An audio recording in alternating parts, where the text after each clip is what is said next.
Voilà, je demande ça. Parce qu'on est des représentants du Seigneur et on ne vient pas ici pour se représenter à nous. Nous représentons le Seigneur Jésus-Christ, le roi des rois, le Seigneur des seigneurs, le Tout-Puissant. Merci à tous ceux qui ont prié pour ce séminaire et je crois que Dieu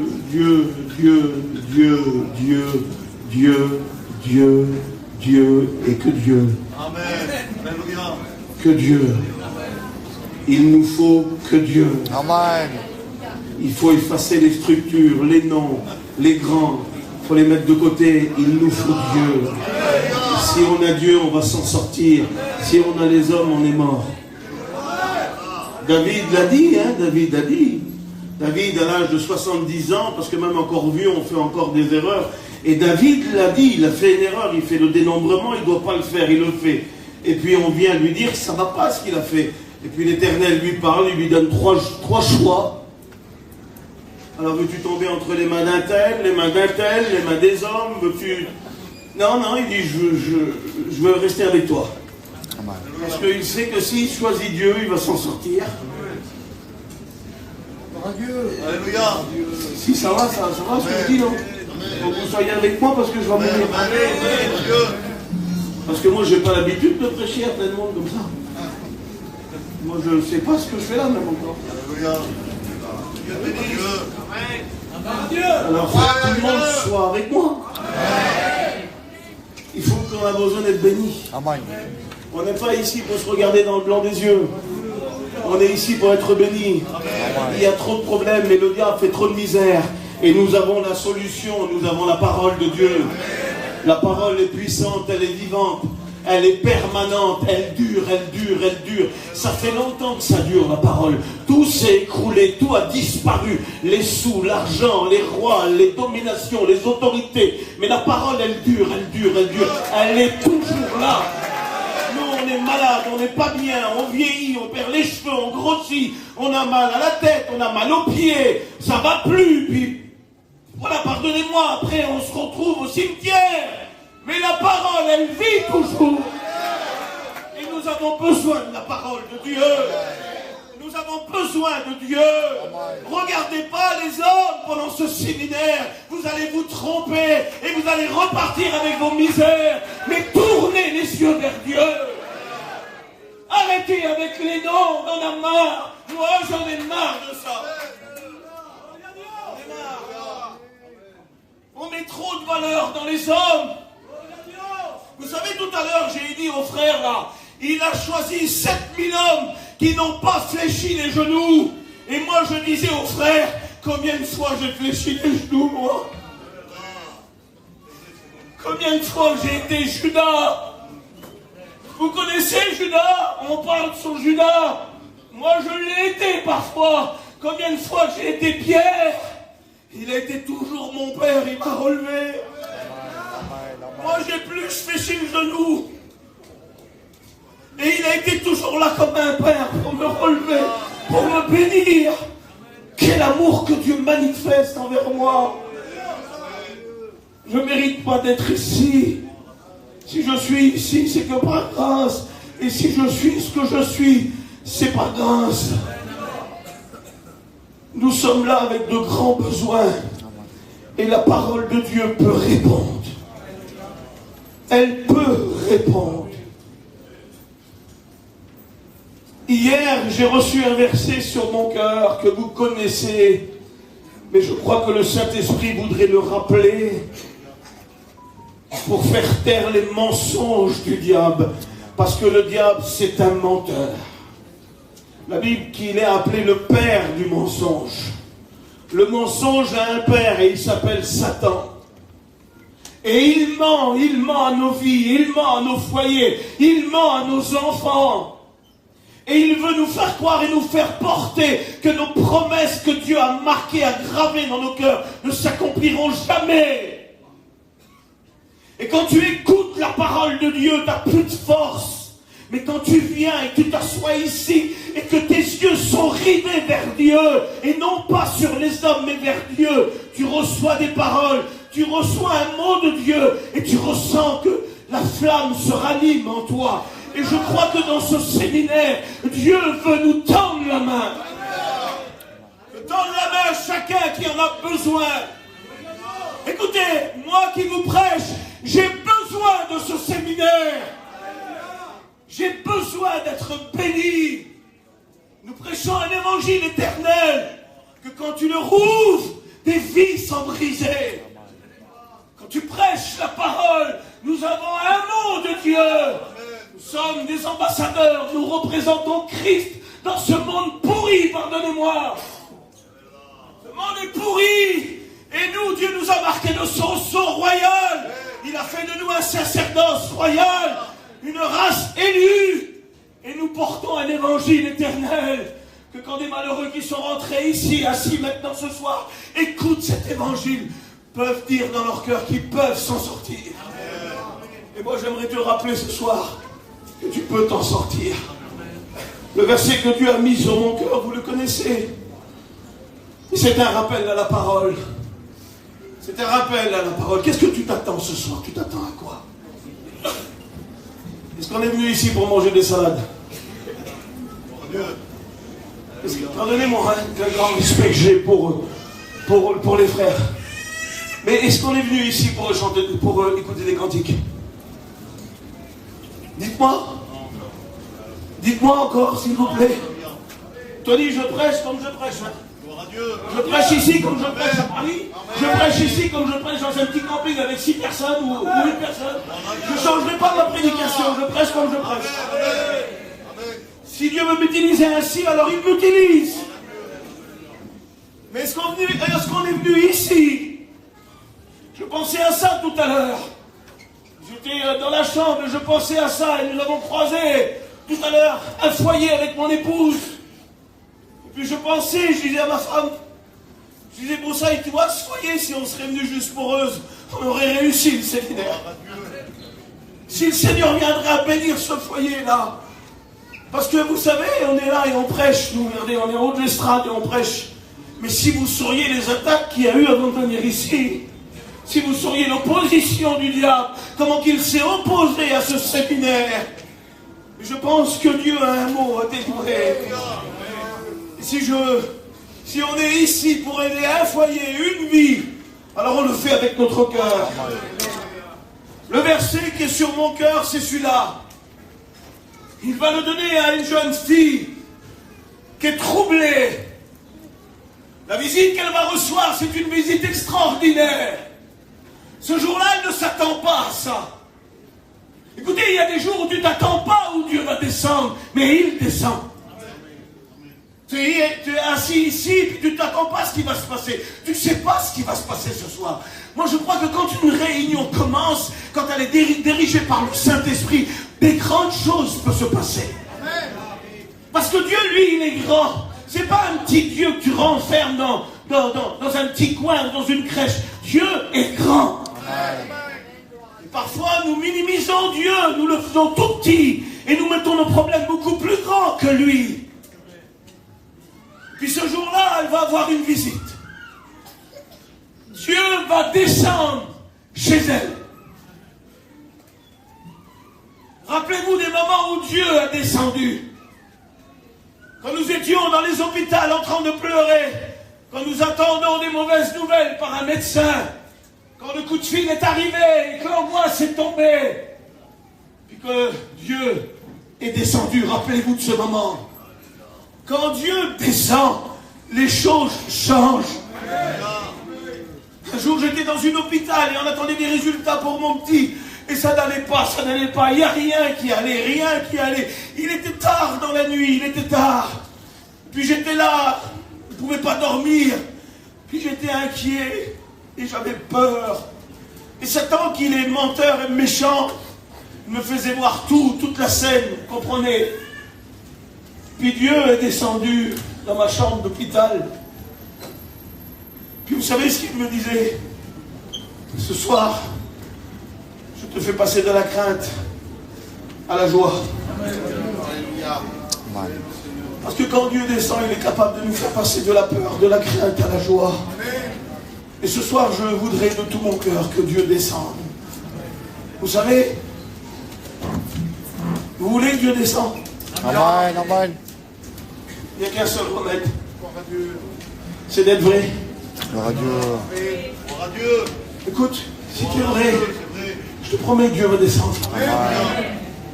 Si tu essayes de mettre un voile, de mettre quelque chose devant, ça va être difficile, il va retarder sa descente. Oui, il va descendre, mais il ne bénira pas. Mais si tu es vrai, si ton cœur est vrai, écoutez, ce séminaire, c'est pas pour rien, je me répète. Il faut que ça serve à quelque chose. C'est pas qui c'est qui va prêcher demain, qui c'est qui va prêcher demain après-midi. Dieu dirige tous les messagers et le programme. Mais peu importe, c'est pas grave ça. Il faut que nos yeux soient sur Dieu. Cette jeune fille-là va s'attendre à quelque chose et elle va être visitée par quelque chose de très grand. Et quand l'ange va lui parler, elle ne va même, elle va pas y croire, c'est trop grand. Il y a des situations bloquées où on ne peut pas s'en sortir. Puis des mots de Dieu sont donnés. Et puis tellement le problème est grand, tu oublies presque le mot de Dieu. Parce que tu retombes dans ta misère et de ce que tu vois. Et il faut que Dieu la rassure. Et il va lui dire quelque chose d'invraisemblable. Il va lui dire qu'il va naître d'elle un enfant. Mais cet enfant-là doit naître sans union de mariage. Impossible. Cela est impossible. Depuis que l'humanité existe, c'est la seule femme qui a mis au monde sans union de mariage. Et elle ne sait pas comment ça va se passer. Parce qu'elle a peur, elle a peur. Et puis l'ange vient la rassurer. Et puis il lui dit que le Saint-Esprit va descendre sur elle. Et puis que la puissance du Très-Haut va la couvrir. Et il va la rassurer d'un mot, écoutez. Ce verset, c'est ce verset-là que je voudrais vous donner ce soir, de la part de Dieu. Et elle a peur. Et elle pense que ce qu'elle écoute là, c'est impossible pour elle. Et Dieu va la rassurer, il va lui dire qu'à rien n'est impossible à Dieu. Amen. Qu'est-ce qu'il y a d'impossible dans ta vie? Qu'est-ce qu'il y a? Mets la chose qu'il y a impossible dans ta vie, mets-la devant toi. Qu'est-ce qu'il y a d'impossible dans ta vie? Vous savez, quand le Saint-Esprit descend et quand Dieu vient nous couvrir, des vies sont transformées, des foyers sont bouleversés. Vous savez, on n'agite pas la présence de Dieu, il faut que Dieu descende. Si Dieu ne descend pas, il ne se passera rien. Vous savez, un jour, Dieu, quand il cherche quelqu'un, Dieu, quand il cherche une âme, il n'y a rien qui l'arrête. Mais alors, rien du tout, rien qui l'arrête.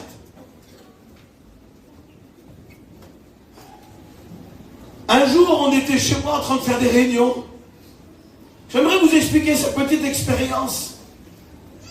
Et vous allez comprendre la puissance et la grandeur de Dieu. Parce que Dieu est très grand.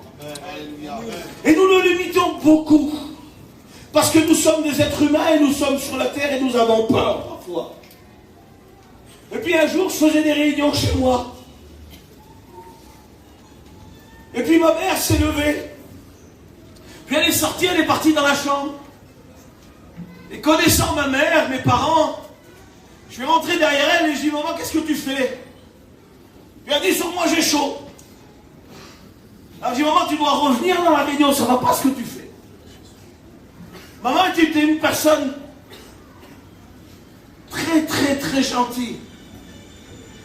Mais c'était une personnalité. Elle était unique. Je vous promets que c'est vrai. Et vous voyez ce verset, ce message-là, quand j'ai reçu le verset, il y a ce petit feuillet qui est revenu dans mon cœur et je voudrais vous faire comprendre la grandeur de Dieu. Si ta foi a été diminuée, si le diable est venu et t'a chargé par des fardeaux, ou qu'il te dit, non, Dieu n'agira pas, j'aimerais que ce message fasse taire le diable. quand j'ai dit sur elle, je dis maman, ça va pas ce que tu fais. C'était une personnalité, c'était incroyable. Vous savez ce qu'elle a fait un jour? C'était une chanteuse de jazz. Et puis à l'âge de 18 ans, elle a été choisie.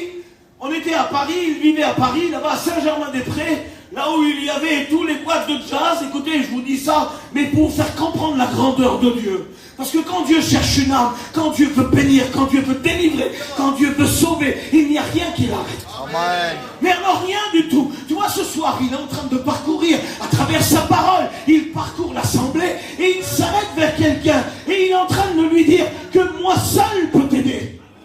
Moi seul peux te sortir d'ici. Non, non, non, pas les hommes, pas les hommes. Surtout ne regarde pas les hommes. Voilà ce que Dieu te dit. Mais regarde-moi. Parce que moi, pour toi ce soir, j'ai de grandes choses. Il y en a qui sont ici, qui sont au bord du suicide, au bord de la mort, au bord de la rupture. Mais nous prêchons Christ. Christ ressuscité. Il est là, il est là. Christ est là. Et quand Christ est là, les ténèbres partent. Je crois que le diable est en train d'être piétiné ce soir. Parce que la parole de Dieu, elle nous donne du courage. C'était un personnage, tu n'aurais pas pu la sauver. Personne n'aurait pu la sauver. À l'âge de 18 ans, elle a été choisie pour faire la première partie du film aux États-Unis d'Ella Fitzgerald, tellement elle chantait bien. C'est une très grande chanteuse de jazz. Et par contre, elle était vraie.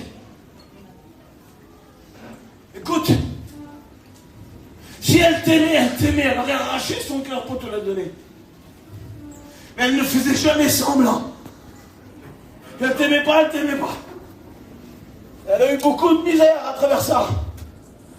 On dit chez nous falche, faux. Elle n'était pas falche. Elle était vraie. Elle avait même joué des rôles.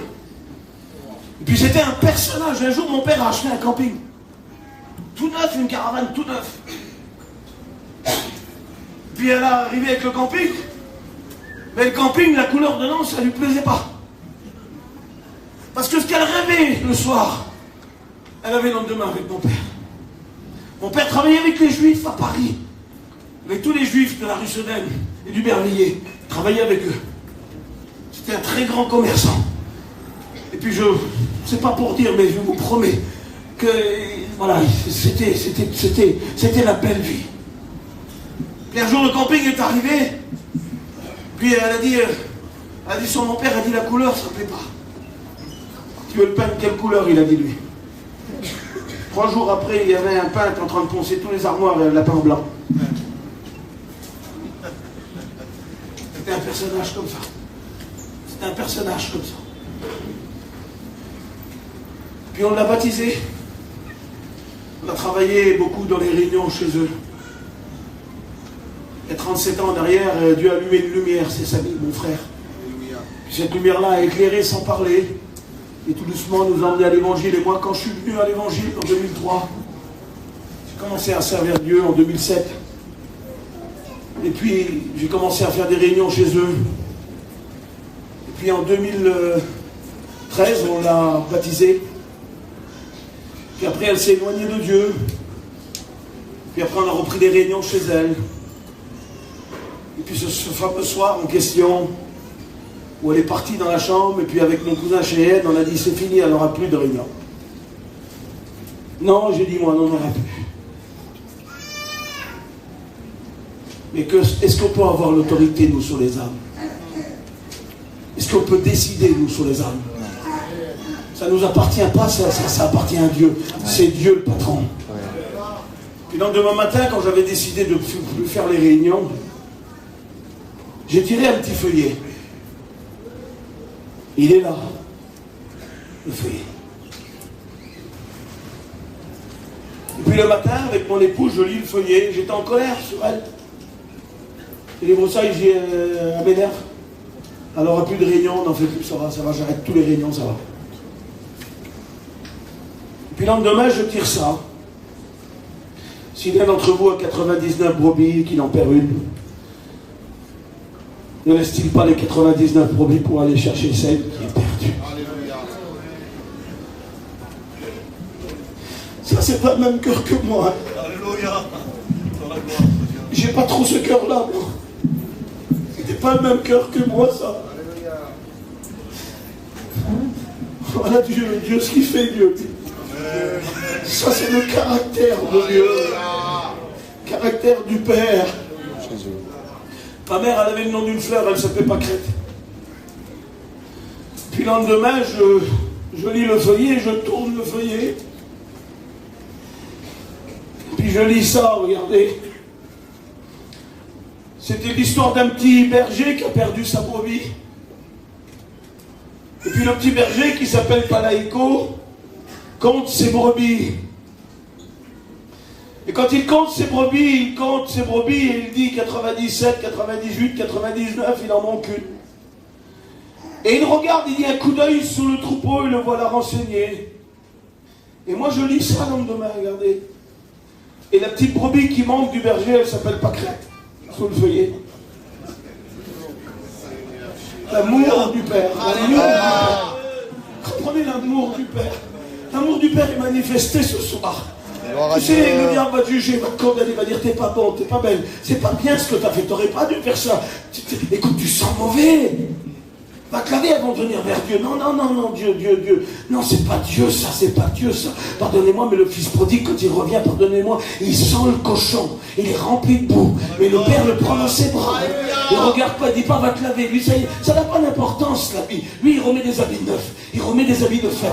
Lui, c'est son fils, c'est sa fille qu'il veut retrouver. Et ce soir-là, le caractère du Père, moi, j'avais décidé plus de réunion. Et il dit un coup d'œil sur le troupeau et le voilà renseigné. Et la petite brebis de Palaïko s'appelle le même nom que ma mère. C'est Pâquerette qui manque. Et maintenant, il donne son caractère. Pâquerette, il dit. L'aventureuse. Toujours la même. Elle fait qu'à sa tête. Va-t-il la laisser? Après tout, il lui en reste 99. Il dit non, Pâquerette est unique. Il dit Pâquerette est unique. Amen. J'aimerais te dire que tu es unique. Et devant les yeux du Père, tu es unique. Jésus. Tu t'appelles Ressus. Tu t'appelles comment? Quel est ton nom? Tony? Donald? Comment tu t'appelles? C'est quoi ton nom? Eh bien ton nom, même si l'autre il t'appelle comme toi, il n'a pas la même identité, il est unique. Tu es unique. Écoutez, moi ce que je n'ai pas compris, on ne connaît pas l'avenir, on ne sait pas ce qui se passera demain. C'est que le lendemain on a retourné et on a dit maman regarde ce qui se passe. Elle a pleuré des grosses larmes parce qu'elle comprenait que c'était elle. On a repris les réunions et 3 mois après, elle est partie d'une crise cardiaque. Parce que Dieu avait un plan de salut pour elle. Et j'ai compris ce verset que rien n'est impossible à Dieu. Et Dieu est en train de te dire ce soir que rien n'est impossible à Dieu. Tout est possible à Dieu. Nous mettons des freins, des problèmes qui nous dépassent parfois.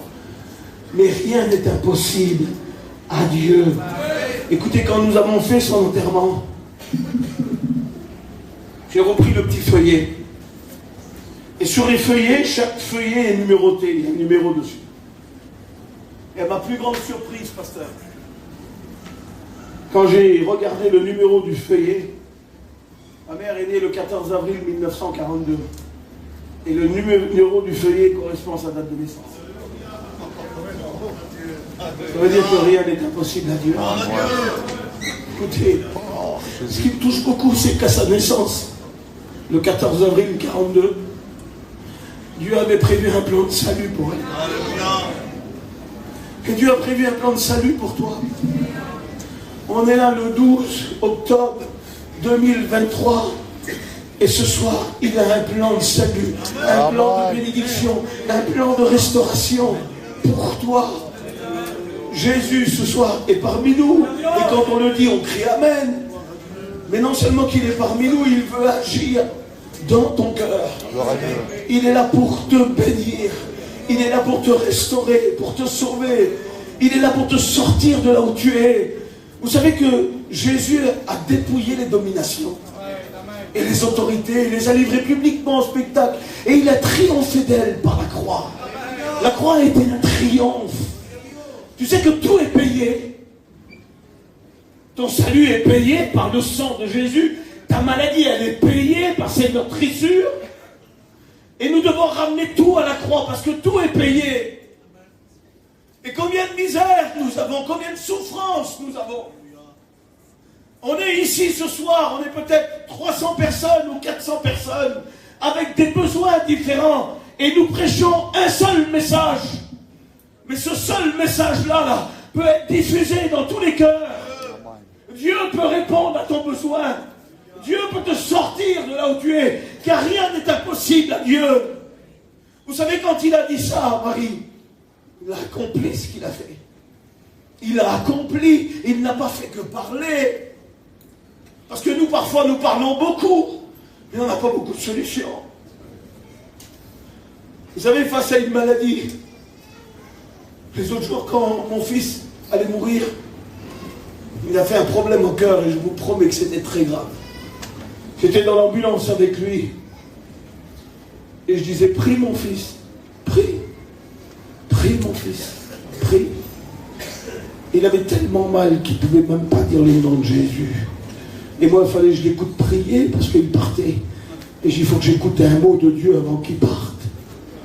Et puis quand il est rentré dans la salle aux soins intensifs, je n'ai rien pu faire, les portes sont refermées devant moi. Et Jésus est rentré avec lui. Puis il me disait, Tata, il dit à côté de moi, il y avait quelqu'un, une personne, c'était froid. J'ai jamais ressenti une vilaine présence comme ça. Il dit, quand je suis tombé, il est tombé sur la route comme ça. Il dit, quand je suis tombé, il y a cette personne qui s'est mise à côté de moi. Et c'était une froideur, c'était la mort, elle attendait. Elle attendait. Puis il dit, quand je suis rentré dans les soins intensifs, il a crié à Dieu, il a dit, Seigneur, j'ai trop mal, prends-moi, fais quelque chose pour moi. Et il dit, Tata, quand j'ai dit ça, il dit, la présence, la vilaine présence qui était à côté de moi, elle a disparu d'un seul coup. Et il dit, mon cœur, il dit, la douleur est partie. Et en une fraction de seconde, il est revenu bien. Pourquoi? Parce que rien n'est impossible à Dieu. Écoutez, si ce soir, des fois, il y aurait quelqu'un, c'est pas de la prophétie, c'est de la foi dans mon cœur. S'il y aurait quelqu'un qui ne pense pas s'en sortir, et qui dit en lui-même, je ne m'en sortirai plus. Je suis venu à ce séminaire-là et c'est peut-être la dernière chance que je donne à ma vie pour pouvoir m'en sortir. J'aimerais te dire ce soir que tu es au bon endroit. Et les réunions qui vont arriver, ou peut-être ce soir, il peut se passer quelque chose de grand pour toi. Amen. Écoutez, je ne sais pas. Je ne sais pas. Qu'est-ce que tu vas faire de cette parole-là? Qu'est-ce que tu vas en faire? Tu vas faire quoi de la parole de Dieu? Il y a un homme qui est pourchassé à la mort, il va mourir. La mort, elle fuit derrière lui. Elle le suit, il va mourir. Puis Dieu l'emmène. Il l'emmène dans un petit endroit. Il le conduit dans un petit endroit. Dans un petit enclos. Puis quand il le conduit dans ce petit enclos-là, il va écrire. Il va écrire des psaumes. Puis sa cavale va durer longtemps, ça va durer 10 ans. Et puis il va écrire un psaume, il va en écrire plusieurs. Et puis il y a des psaumes qu'il va écrire. J'ai cherché l'Éternel. Et il m'a répondu. Il dit, quand un malheureux crie, l'Éternel l'entend. Gloire à Dieu. Écoute, ce soir, tu sais que tu peux faire un petit cri à Dieu. Un petit cri de dire, Seigneur, ma situation, elle est impossible. Et ce soir, tu me rappelles, Seigneur, que tu peux sauver ma vie, Amen. Que tu peux changer ma circonstance. Alors, Seigneur, viens à mon aide. Amen. Écoutez, le message, moi j'ai terminé. J'irai pas plus loin. Ça serait parlé après. Mais je crois que le Saint-Esprit est en train de diffuser le message dans ton cœur. Gloire à Dieu, Amen. Et il te donne de l'espoir. Je vous rappelle le verset. Rien n'est impossible à Dieu. Amen. Et rien n'est impossible pour ta petite. Ta petite, tu sais, toi tu dis, c'est pas possible, c'est pas possible. Non, non, quand Dieu vient, Dieu fait. J'aimerais parler au petit couple qu'on a rencontré tout à l'heure dans le couloir. J'aimerais vous dire, je ne sais pas ce qui s'est passé tout à l'heure. C'est cet esprit qui fait ça, c'est pas moi. Je n'ai pas autant de compassion dans mon cœur que Dieu me la donne. Le Saint-Esprit déverse, par le moyen du Saint-Esprit, beaucoup d'amour en nous. Puis le Saint-Esprit nous utilise pour les malheureux, pour ceux qui souffrent, pour ceux qui pleurent, pour ceux qui ont mal, pour ceux qui ont mal. J'aimerais dire à ceux qui voyaient, vous n'êtes pas là pour rien. Amen. Ça ira, votre petite fille, ça ira. Ça ira parce que vous avez Dieu dans votre vie. Dieu est dans l'affaire. Et quand Dieu est dans l'affaire, ça ira. Amen. Peut-être que tu te dis, c'est pas possible. C'est pas possible. Si, avec Dieu, ça devient possible. Amen. Nous allons prier, s'il vous plaît. Gloire à Dieu. Pardonnez-moi d'avoir prêché aussi mal. Je ne sais pas prêcher. Mais je sais une chose, c'est que Dieu est amour. Amen. Et que Dieu peut vous bénir. Écoutez, avant je savais prêcher, maintenant je ne sais plus prêcher. Il y a 3 ans que je ne sais plus prêcher. Avant je prêchais bien. Puis un jour Dieu m'a dit, tu prêcheras plus bien. Bizarre. C'est bizarre. Je ne sais pas comment vous le comprenez, mais c'est mon expérience à moi. C'est mon expérience à moi. J'avais sorti d'un jeûne et puis Dieu a parlé à mon cœur. C'était comme ça. Il m'a dit maintenant tu iras et tu soigneras. Avec ma parole. Et je crois que quelqu'un a besoin d'être soigné ce soir. Vous savez comment faire taire les raisonnements du diable? Le diable c'est un méchant, c'est un méchant. Je ne peux pas le voir. Je ne peux pas le voir. Il est véritablement méchant. Il aime quand tu pleures. Tu sais, s'il y a un petit enfant qui se fait écraser devant la route, là, 4 ans, lui, il va se frotter dans les mains, il va être content. Hein. Son essence à lui, c'est la souffrance. Il se nourrit de la souffrance. Il aime quand les gens souffrent. Il aime quand les gens pleurent. Mais nous, ce soir, nous prêchons l'évangile et Dieu est en train de nous dire rien n'est impossible à Dieu. Amen, amen. Rien n'est impossible à Dieu. Rien n'est impossible à Dieu. Ce que j'ai fait hier, je le fais aujourd'hui. Et demain, tu me glorifieras. Demain, tu loueras mon nom. Parce que ce qui est en train de passer, ce qui est en train de passer, ce que tu es en train de passer là, va t'emmener à quelque chose. Je ne sais pas c'est quoi. Je ne sais pas à quoi ça t'emmènera. Mais écoute, tu lèveras encore tes mains et tu glorifieras Dieu. Voulez-vous compris, s'il vous plaît? Nous te rendons grâce, Seigneur. Tu es le Dieu Tout-Puissant qui renverse les dominations et les autorités. Oui, Seigneur. Satan, tu es un méchant. Tu es un méchant. Mais nous prêchons l'évangile. Et l'évangile, elle est en train de briser tes actions ténébreuses. Tu béniras ton serviteur demain matin. Tu le rempliras du Saint-Esprit. Et cette parole qui a été annoncée, Jésus veut tendre la main. Parce que Jésus, quand il cherche quelqu'un, quand il va vers quelqu'un, c'est pour le bénir, le sauver, le restaurer, le relever. Alors Seigneur, merci. Merci du message.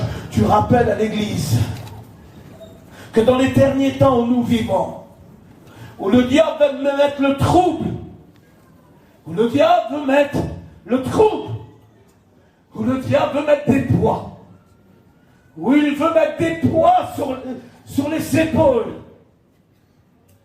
La Bible dit qu'en ce jour, je vais ôter le joug qui est sur ton cou. Alors ce soir, Seigneur, par l'onction de Dieu, par ta parole, brise les jougs. Je crois que l'ennemi s'est mêlé à la prédication. Il ne veut surtout pas que tu t'en sortes. Mais c'est un message qui redonne de l'espoir. Et Dieu nous a rappelé que rien n'est impossible à Dieu. Nous te rendons grâce, Seigneur. Nous te remercions, Seigneur. Nous te remercions, Seigneur. Nous te remercions, Seigneur. Nous sommes devant toi. Amen. Nous sommes devant toi, Seigneur. Merci. Toutes les fois, tu m'as secouru. Tu étais là comme mon Père, Seigneur.